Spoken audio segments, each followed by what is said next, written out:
of the little ones. How am I to disentangle myself from such a floozy while keeping the children?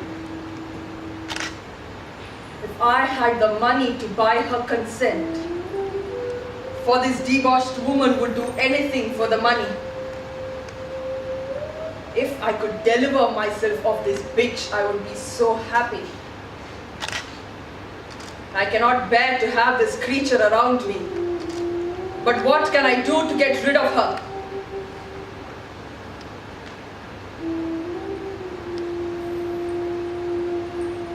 June 27th, at 12:30 a.m., my son Norman died. He was only 2 years and 5 months old. My lovely little Norman is dead, and I'm not in the state to write much about it. Concerning sorrows, the Indies doesn't spare anything. I thank God that on the 29th of December, we're going to ask for pension and come back to Holland. I cannot write anymore. The passing away of my dear little Norman has taken everything out of me. I long for Holland. My husband's brutality and jealousy crept up in ugly ways. My disgust and resentment took still crueler forms. I do not think I have a good time with such an old severe man who does nothing but watching me, telling me 100 times a day that I'm inferior to him, and that I should be happy with his name and good family.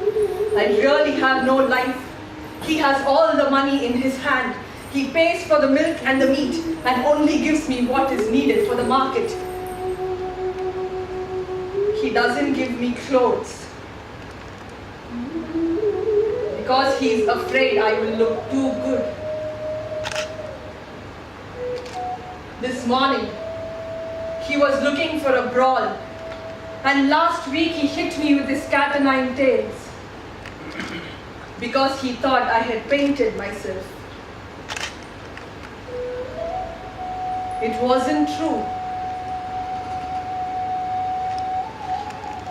My lips are always that red. If I stay another year, I will be dead or mad. Every second he threatens me with a loaded revolver. He hits me, spits on me and says the worst things to me in his rage. He has the indecency to say to my face that all I have done is bore him to death. He wants to have another young woman with him. He wants to force me to ask for a divorce so that I lose his pension and he can do what he wants. I have been violently ill in the stomach for the past 8 months. My optimism is gone. I cannot live with a man who is so despicable. I live and eat apart, and I prefer to die before he touches me again. My children, they caught a disease from their father. The monster, he gave them skin soaps. And so have I got the soaps.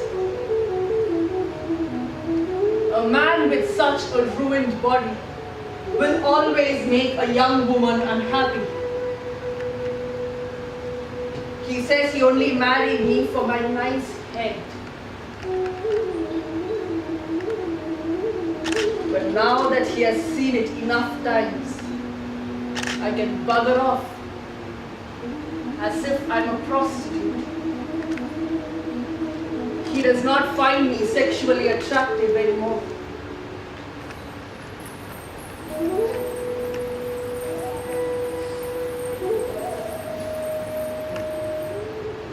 That the complainant, on the basis of all the events that happened during their marriage, insults, adultery, and excesses committed by him towards her, I request the court to please the president of the court to grant a divorce, a legal separation from bed and board, with the provision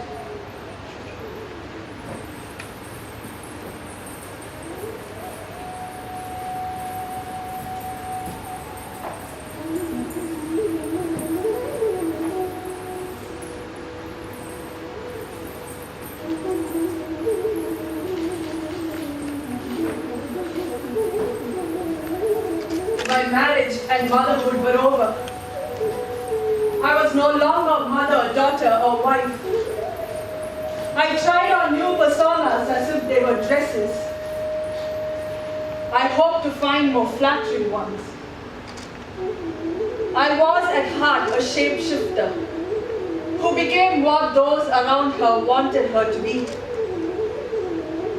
I wanted to pursue an acting career, but I was told women who pursued this path were considered to have loose morals.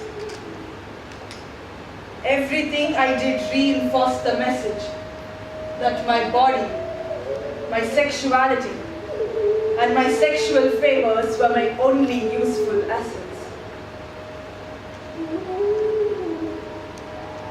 I decided to leave for Paris.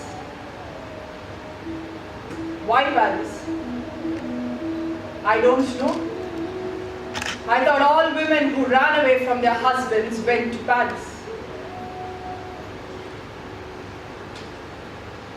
I arrived in Paris early 1903. I tried looking for work posing for artists, but I was told I looked better with my clothes on. I tried dancing and toyed with acting, but the only dependable source of income available was pleasing men for money. I could never dance well. People came to see me because I was the first who dared to show myself naked to the public.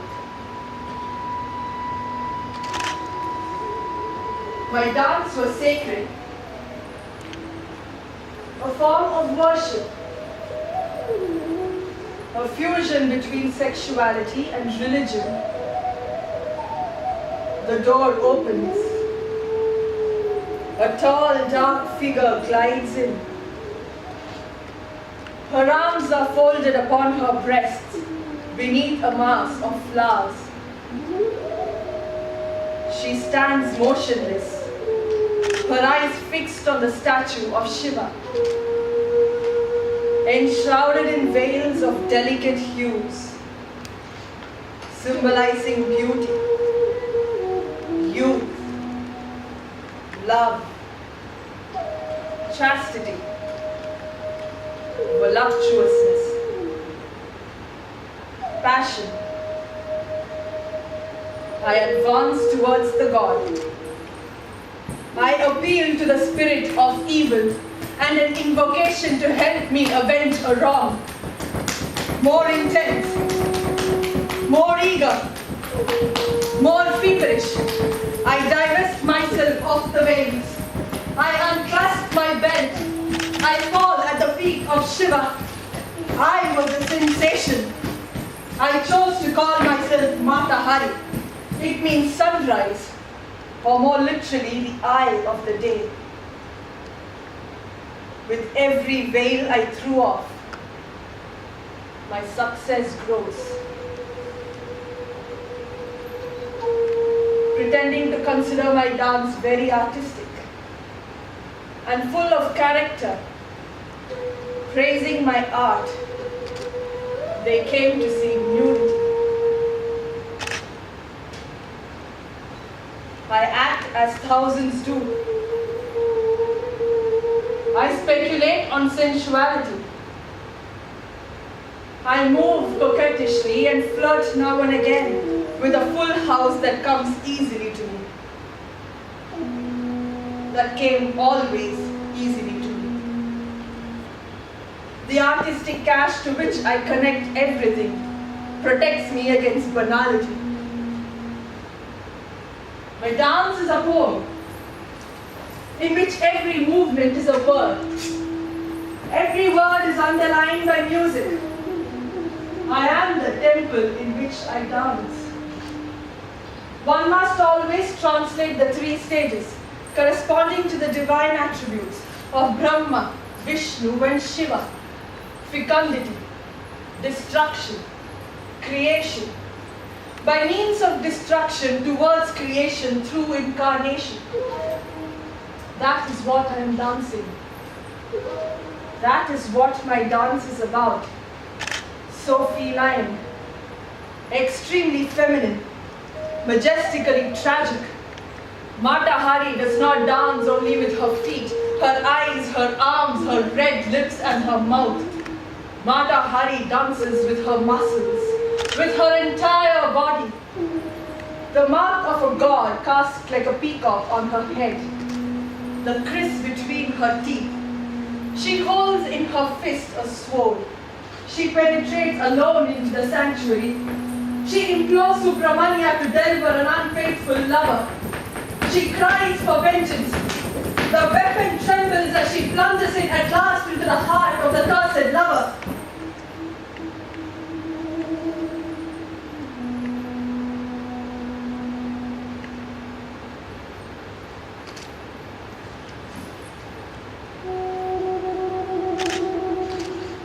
My frequent changes of identity were over. I would never be anyone again, except Mata Hari.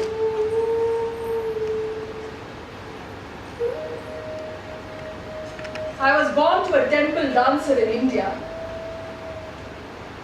My mother died giving birth to me. I was taken as a child to become a sacred temple dancer. I was rescued by a Scottish lord who married me and then tragically died. I was born in Java and married an English officer. Being a passionate lover of dance, she studied its movement with never-ending patience. Through a cunning ruse, which had it been detected might have cost her her life, she managed to be admitted into the secret